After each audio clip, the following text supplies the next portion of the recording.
Well, good morning. I hope today is going well for you. I hope that everyone in your house is healthy and doing great.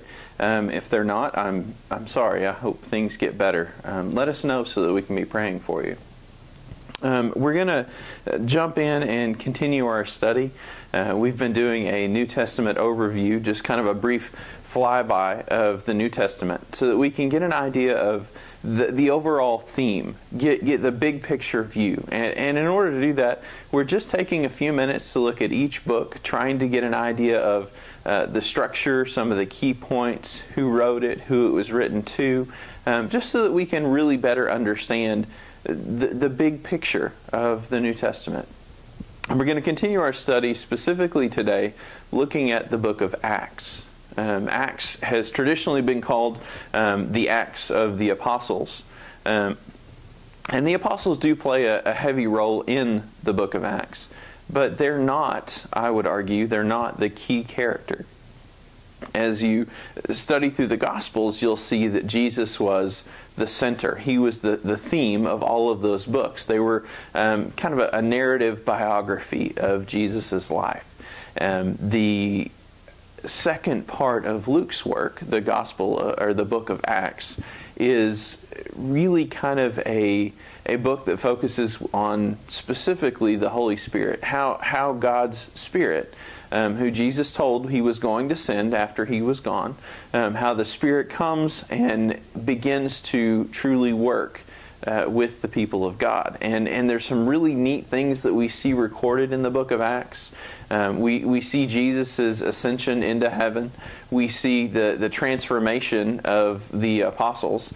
They were, when Jesus had died, they were left scared, afraid. They were left truly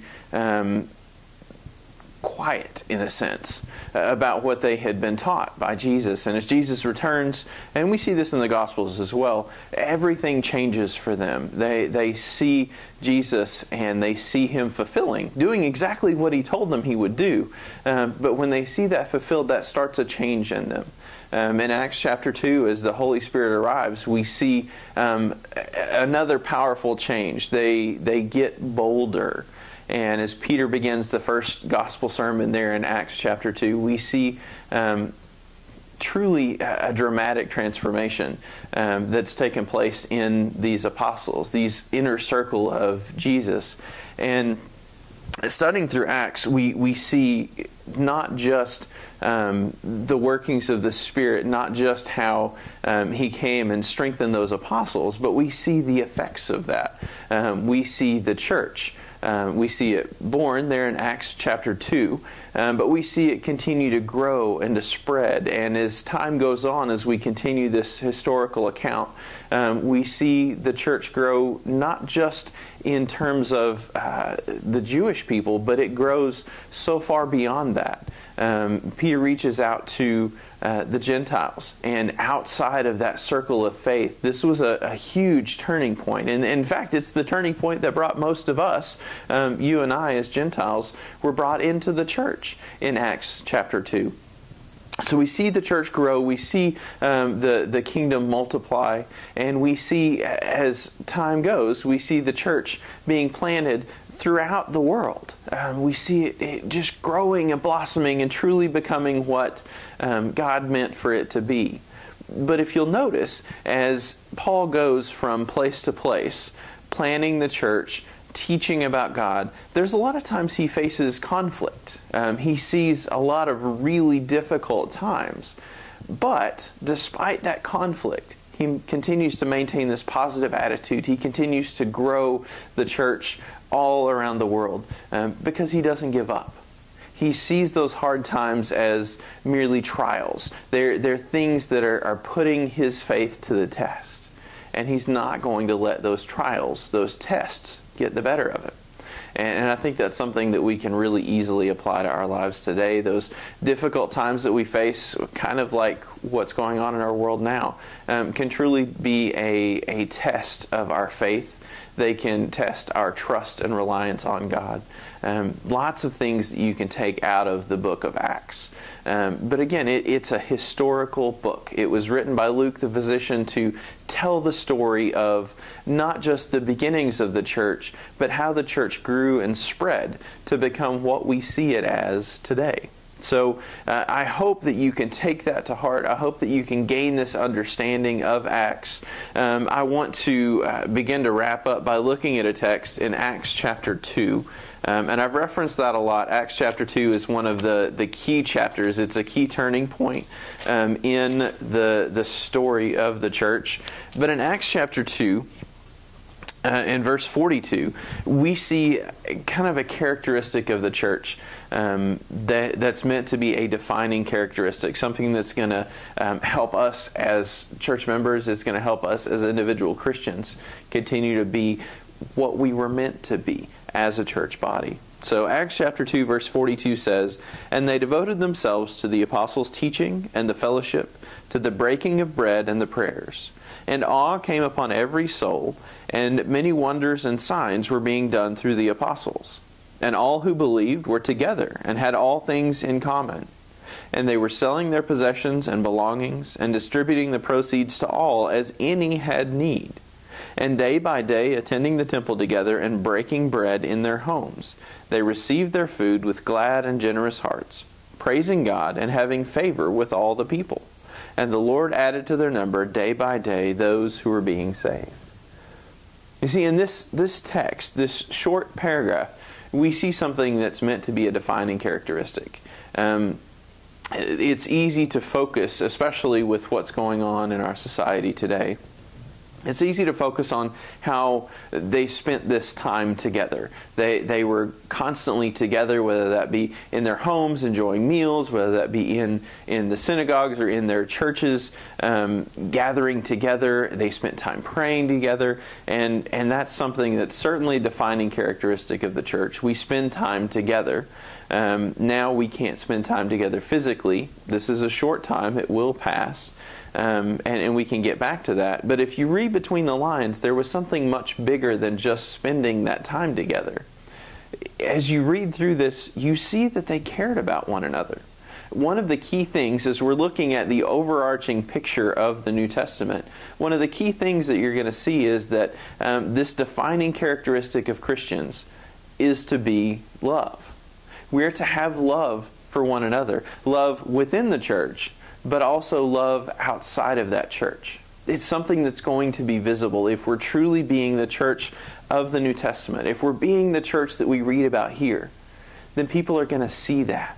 They're going to take notice. The text says right here specifically that they were praising God and having favor with all the people. People noticed how the church was acting.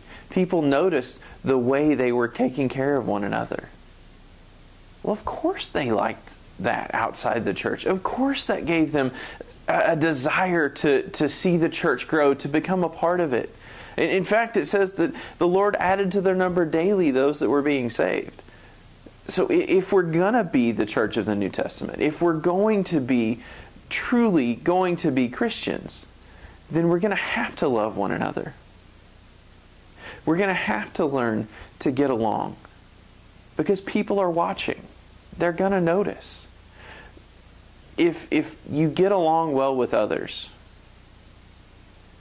that's great. That's wonderful. If you're one of those people, if you have one of those personalities where you tend to cause fights or cause divisions, spend this time focusing on how you can change that. Spend this time thinking about how you can truly show love to those people that may not feel very loved. The church was, at its core, a group of people that cared about one another. And if we're going to be the church today, then we need to care about one another. I hope that as time goes on, you can continue to grow, you can continue to mend those fences, fix those broken relationships that are out there. A lot of times those broken relationships come out of misunderstandings. The key to fixing so many things is to just communicate. be open, be honest, talk to one another. And that's something that we lose sight of. We live in a day and age where technology is everywhere, both for better and for worse. But now we have this opportunity to focus on our communication. We can use those modern technologies to reach out, to tell people that we love them, to show people that we care about them. And I pray that you just make the most use of this technology. Show people that you care. Reach out to them. Let them know that you're thinking about them. Let them know that you're praying for them.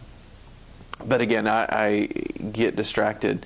I just want to focus on the overall message of the New Testament, and it's very clearly a message of love and a message of unity. In fact, if you look back at Jesus' life, he was a truly a person seeking unity. One of his last prayers, as he was there in the garden, knowing that his time was drawing to a close, one of the last things that he prays for us, for you and me, he prays that the believers may be one, as he and his Father are one. I hope today you can say that you are a person that seeks unity. And if you're not seeking that unity, I hope that you see a desire to change. Just truly read through the New Testament. You can't miss how important it is for us to love one another and seek unity above division. But that's all the time we have for today. I hope that you can take some time over the next week or so and study the book of Acts. I think that you'll find lots of good and applicable things today. But I just pray that you, above all, notice that unity. Notice that love that existed between one another in the church.